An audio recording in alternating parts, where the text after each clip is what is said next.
I'm so excited to see what you all have achieved in the last few years.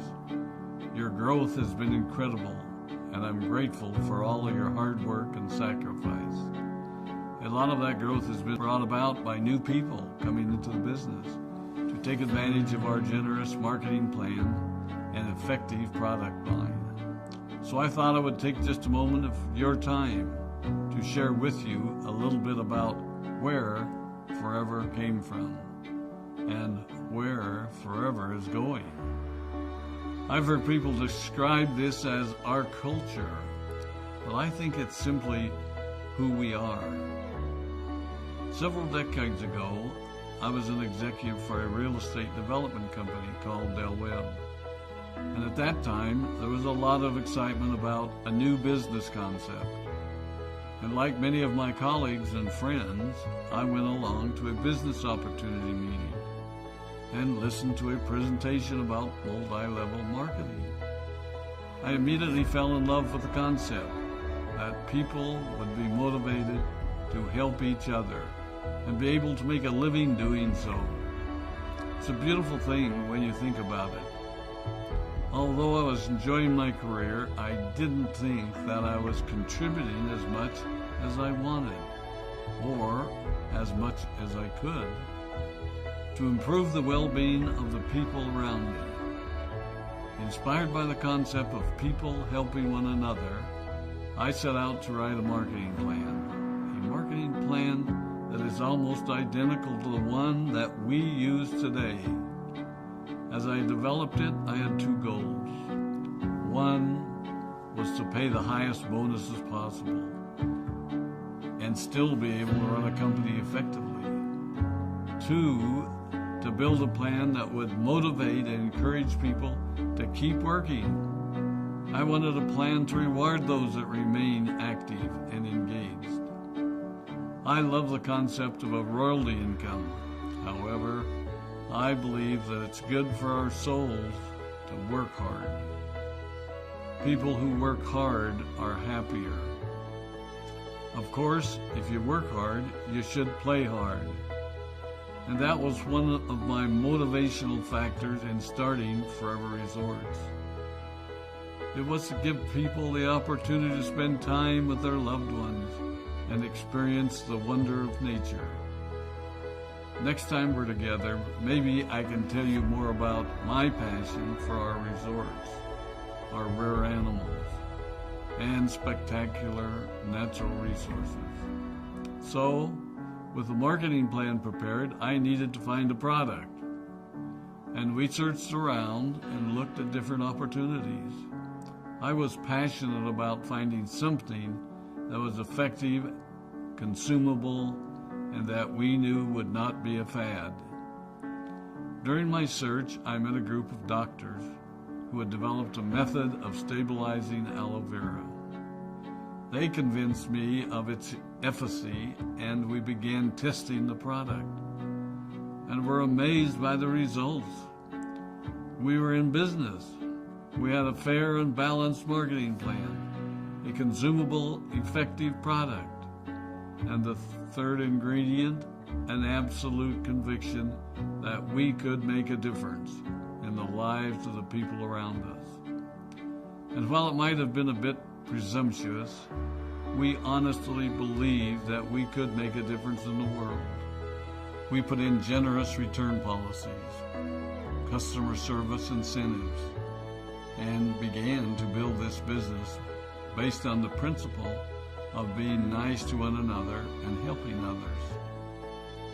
The success was incredible, and we grew rapidly until Christmas of 1982. I was sitting at home with the family, and the phone rang. They informed me that there had been a freeze at our aloe plantations in Texas, and that all of our aloe was destroyed. I immediately went to the airport and flew to South Texas to see what we could do. I hoped and prayed that when I arrived, what I saw would be better than the news I had received. But that wasn't to be the case. We had no aloe, and the business immediately began to suffer. There were some FBOs that left, but more importantly, there were those that stayed. It was a tough time for us. We put everything on the line to stay in business, and there were many sleepless nights. But we were convinced that what we were doing was right. We decided that this would never happen to us again. We flew out to the Dominican Republic and purchased as much land as we could and began planting aloe in one of the safest weather zones in the world. In addition to the acres of plantations in the Dominican Republic, we now have plantations in Mexico and South Texas. It was a tough lesson to learn. But during the tough times, we became stronger and we grew the most. We grow roots that strengthen us and help us to overcome the challenges and obstacles that life throws at us. I have learned that solid principles and core beliefs do not have a sell-by date. It is never old-fashioned or out of style to be nice to each other, to honor your commitments, and to treat people how you would wish to be treated. I recognize that many of you might not have heard about our beginnings, as you are new in the company. I am thrilled that you're part of our forever family, but I ask you to be mindful of the foundation upon which this company has been built. Forever was built on the principles of paying the highest bonuses possible, providing the most effective and highest quality of product, and empowering people to serve one another. There are no shortcuts to success in our business. Of course, the speed at which we reach certain levels may vary, but the fundamental principles remain unchanged and will remain unchanged as we continue our journey over the next 4 decades and longer.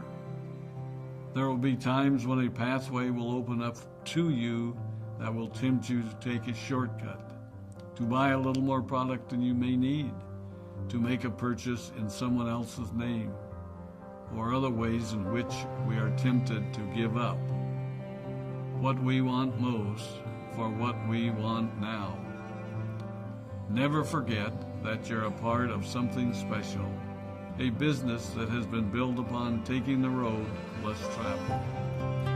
It may not be as fast and as shiny as you might want it to be, but take it from me, the road less traveled is more rich, more wonderful, more fulfilling, and more lasting than you can ever imagine. We love you, we appreciate you, we are proud of you. My name is Rex and I